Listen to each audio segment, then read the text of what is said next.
Donc aujourd'hui, une petite vidéo pour vous montrer la réparation des toilettes parce que j'ai une fuite dans ces toilettes. Et donc évidemment, c'est pas du bricolage de haut niveau, mais en tout cas, je vais vous montrer comment on peut repérer une fuite, comment on peut comprendre le système, le mécanisme qui amène l'eau et qui la libère quand on appuie sur le bouton, et comment on peut repérer d'où vient la fuite pour résoudre ce problème.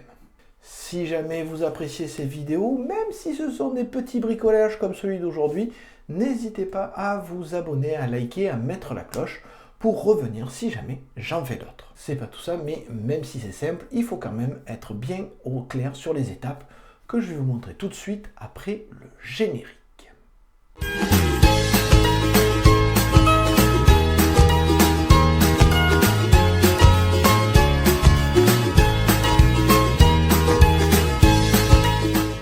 La première chose avant de réparer une fuite, c'est déjà de la repérer. Alors pour la repérer, je vais vous montrer au niveau de ces toilettes, avec ma caméra portative, comment on peut repérer ces fuites de façon assez simple, quand elles sont bien visibles, ou avec une petite astuce quand on a un doute, mais on n'est pas vraiment sûr. Allez, je vous montre avec ça. Donc voilà, donc vous êtes au niveau des toilettes, et première astuce pour repérer une fuite, vous le voyez, légèrement, la surface de l'eau est en train de bouger. Donc si elle bouge, c'est bien qu'il y a de l'eau qui coule. Une autre façon de faire, si jamais vous n'avez pas l'eau qui bouge ici, ou un petit bruit d'écoulement comme moi par exemple, vous prenez une feuille de papier toilette et vous la posez ici. Et vous allez voir que s'il y a une fuite, elle va s'humidifier de façon progressive au fur et à mesure. Ce qui fait que même si la fuite est toute petite, eh bien vous la verrez quand même. Bon voilà, je crois que c'est avéré, il y a une fuite. Alors maintenant que la fuite est avérée, on va étudier quelles peuvent en être les causes. Donc vous allez voir, souvent c'est le joint de système qui se retrouve à l'intérieur du réservoir. Du coup, je vais ouvrir ce réservoir et je vais vous montrer comment c'est fait à l'intérieur, toujours à l'aide de ma caméra. Alors voilà, je suis donc passé en caméra subjective, vue de dessus, juste pour info parce que je trouve ça marrant. Je vous montre à quoi ça ressemble. Voilà à quoi ressemble le montage pour que vous puissiez voir l'intérieur du réservoir de mes toilettes. Mais bon, j'avoue que c'est pas ça qui va rendre le bricolage pratique. Donc vous avez ici ce réservoir et l'idée c'est effectivement de pouvoir regarder à l'intérieur. Alors là vous avez donc un système avec un câble, donc il suffit de le déclipser pour qu'on puisse enlever le haut du réservoir et voir comment il est fait. Donc vous avez là deux choses principales. Là vous avez l'arrivée d'eau avec un flotteur qui fait que quand le flotteur est en haut, l'eau arrête de remplir le réservoir, qui est un peu sale d'ailleurs. Et si jamais ce flotteur ne fait pas son office, l'eau va pouvoir s'écouler par là, c'est la surverse. Et vous avez ici le système qui permet de retenir l'eau. Et tout au fond, là, vous avez un joint. Et c'est très probablement lui qui est plus assez propre pour être totalement étanche. D'ailleurs, on le voit, il y a du calcaire sur toutes ces parois. Donc un petit nettoyage simple. Alors première chose, je vais fermer l'eau. Parce que sinon, à chaque fois que mon flotteur va descendre, l'eau va se mettre à couler et j'ai pas envie de ça. Ensuite, je peux tirer la chasse, du coup. Voilà. Et je vois bien toute l'eau. Et je vais pouvoir dévisser mon système. Vous avez regardé ici le joint avec du calcaire. Donc je pense qu'un bon nettoyage en enlevant tout le calcaire sur ce joint sera largement suffisant pour faire disparaître ma fuite. Par contre, effectivement, il y en a devant. Bon, on se retrouve quand j'ai nettoyé, on voit ce que ça donne.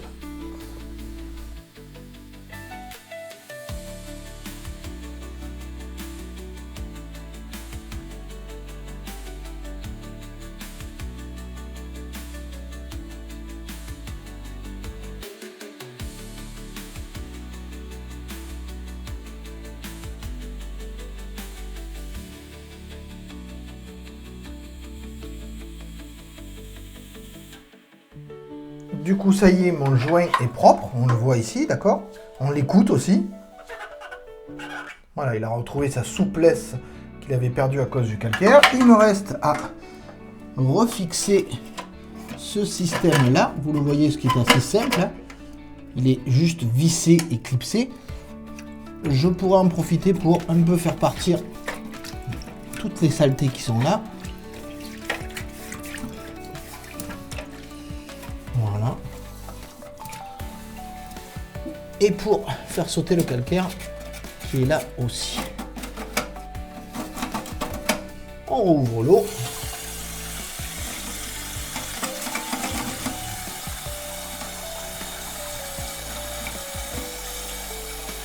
Voilà. Et on va voir. Là on vide les toilettes et on laisse se remplir pour voir si j'ai toujours ma fuite.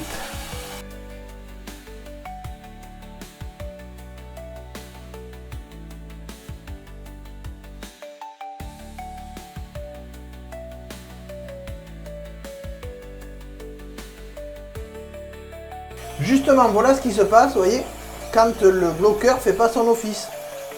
L'eau s'écoule par le trop-plein. Voilà, c'est que ça, c'est pas bon. Il faut que je remette dans l'autre sens.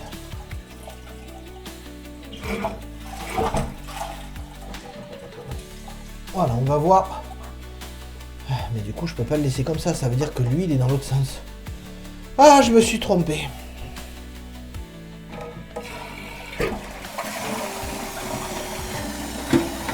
Voilà.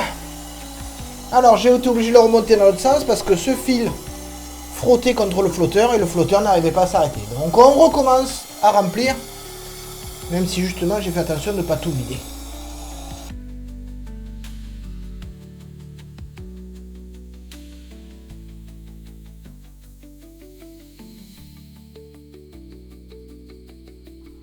Ça y est, le flotteur a pu faire effet, on voit que l'eau s'est arrêtée avant la surverse. On va voir maintenant si en dessous, j'ai toujours une fuite. Donc, même toilette et même vérification que tout à l'heure, je pose une feuille de papier et j'essaie d'observer si elle s'humidifie petit à petit. Et vous voyez une grosse différence, c'est que là, il n'y a pas d'humidification du papier. Elle absorbe un peu l'humidité parce que j'ai tiré la chasse, mais terminé. Il n'y a plus de fuite. Donc je vérifierai bien évidemment en mettant un papier avant de me coucher. Mais au moins ce qui est bien, c'est que là, j'ai pas eu à remplacer le système de chasse d'eau. Parce que sinon, il faut démonter tout le réservoir pour pouvoir le changer. Et honnêtement, même pour une vidéo, j'avais pas trop envie.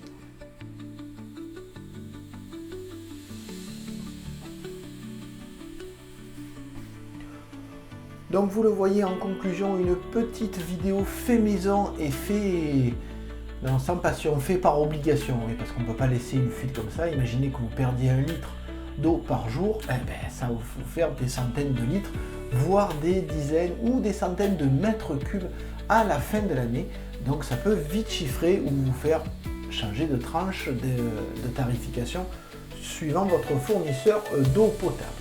Donc toujours est-il que c'est relativement simple, j'ai pas eu à changer tout le système et donc à démonter complètement le réservoir, donc c'est vraiment tout gagnant, un petit bricolage toujours utile et toujours pratique pour comprendre comment on repère une fuite, comprendre d'où elle vient et comprendre comment y remédier sans avoir à faire d'achat ou de démontage complexe ou un peu long.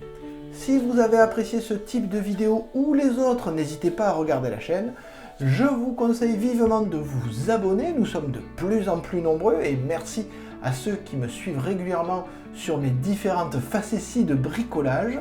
J'espère que vous avez pensé à mettre la cloche et je vous dis donc au revoir et à bientôt. Et ben voilà, pas mal, c'est la conclusion. Bon, maintenant il faut que je remette la porte parce que pour filmer je l'ai enlevé quand même, mais si je laisse ça comme ça, madame sera pas très contente. Allez, remise de porte.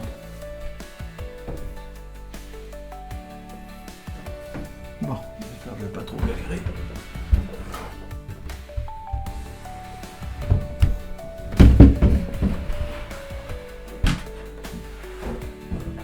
Oui, quand j'ai dit que j'avais enlevé la porte pour filmer, j'ai pas rigolé.